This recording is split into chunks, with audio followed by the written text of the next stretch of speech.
ये रिश्ता क्या कहलाता है कल के एपिसोड में आप देखेंगे। अभी कहती है अरमान मुझे एक बार सब कुछ एक्सप्लेन करने दो। अरमान कहता है नो, सफाई देने का मौका उसे दिया जाता है जिसने गलती की हो, पर तुमने जो मेरी माँ के साथ किया वो जानबूझ के किया, इसलिए अब तुम्हें कोई मौका नहीं मिलेगा। अभी कहती है मैं सिर्फ अपने भाई को इंसाफ। अरमान कहता है झूठ, बिल्कुल झूठ। अगर तुम इंसाफ चाहती तो वीडियो प्रूफ दिखा के रुक जाती। तुमने साबित तो कर दिया था कि अबीर को कोई साइकोलॉजिकल इशू नहीं है। वीडियो देख के जज तुम्हारे हक में फैसला सुना भी देती, पर फिर भी तुमने मेरी माँ को कटकरी में बुला के दुनिया के सामने उनकी बेइज्जती की, उनकी ऐसी हालत कर दी कि वो बेचारी रोने बिलखने लगी। इसलिए मत कहना कि तुम्हें इंसाफ चाहिए था, तुम्हें पूरी दुनिया के सामने उनका तमाशा बनाना था और तुम उनका तमाशा बना के रुकी। और तुमने मेरे उस कमजोरी पे ऐसा वार किया है कि मेरी नहीं मेरे पूरे खानदान की नींव हिल गई। काश मैंने तुम पे कभी भरोसा किया ही नहीं होता। अरमान कहता है मैं अपनी फैमिली से कम 50 बार तो लड़ाऊंगा कि वो तुम्हें गलती सुधारने का पछताने का मौका नहीं देते और सीधे ही सजा सुनाने में लग जाते हैं, पर तुम तो उनसे कोसों आगे निकली। थैंक्स टू यू अब मेरी माँ 10 साल जेल में बिताएंगी। मैं बस इतना जानता हूँ कि ये इंसाफ तो नहीं है। अबीरा कहती है ट्रस्ट मी, मैं कभी नहीं चाहती थी कि अरमान कहता है माँ जेल जाए, तो फिर तुमने उन पे केस क्या सोच के किया था कि जज उन्हें प्यार से समझा के छोड़ देगा। ऑब्वियस नॉट, इस केस का अंत माँ के जेल जाने से ही होगा।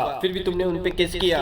अब ये भोलेपन का ड्रामा बंद करो। तुम हमेशा कहती थी कि तुम्हें प्यार चाहिए, फैमिली चाहिए, मैंने तुम्हें सब कुछ दिया और तुमने वो सब कुछ आग में झोंक दिया। मुझे हमारी शादी का सच साफ साफ नजर आ रहा है। हम हमेशा कहते थे ना कि हम साथ हो तो हम सब कुछ कर सकते हैं, पर हमने तो साथ में कुछ किया ही नहीं। जब जब मुश्किलें आई उनसे मैं लड़ा, हर बार लड़ा, पर अकेला लड़ा। तुमने तो मेरा साथ कभी दिया ही नहीं। मैं अपनी गलतियों को कम नहीं कर रहा हूँ, मुझसे भी गलतियां हुई है जैसे सब करते हैं, पर तुम जानते हो कि मेरी हर गलती की सिर्फ एक ही वजह थी कि तुम खुश रहो। फिर भी मैंने हर बार तुमसे माफी मांगी सब कुछ ठीक करने के लिए, जो कर सकता था उससे ज्यादा क्या, क्योंकि तुम हर बार सब कुछ छोड़ छाड़ के चली आई। तुम हमेशा कहती थी हम बराबर के पार्टनर है, वो टेलाए। अगर हम बराबर होते तो दोनों मेहनत करते, पर इस रिश्ते को जोड़ने की सारी मेहनत तो मैं करता हूँ। तुम तो टफ सिचुएशन आते ही रिश्ता तोड़ने के लिए रेडी हो जाती हो। जानते हो क्यों? क्योंकि मैं तुम्हारे लिए इतना जरूरी हुई नहीं जितनी तुम मेरे लिए हो। तभी तो तुमने इतने आराम से मुझसे रिश्ता तोड़ने के लिए कागज भेज दिए। अभी हम दोनों ने अपना बेबी खोया था, पर फर्क था क्या था, मैं तुम्हारा दर्द बांटना चाहता था, ये मेरा प्यार है। तुमने ये कागज भेज के मुझे और दर्द दिया, ये तुम्हारा प्यार था। मैं तुम्हें खुश करते करते मर भी जाऊंगा लेकिन तुम्हें कोई फर्क नहीं पड़ेगा, मुझसे और नहीं होगा मेरा। अब हमें सच का सामना करना ही पड़ेगा। शायद मैं तुम्हें कभी खुश रख ही नहीं सकता। तुम्हें रूही का सच पता चला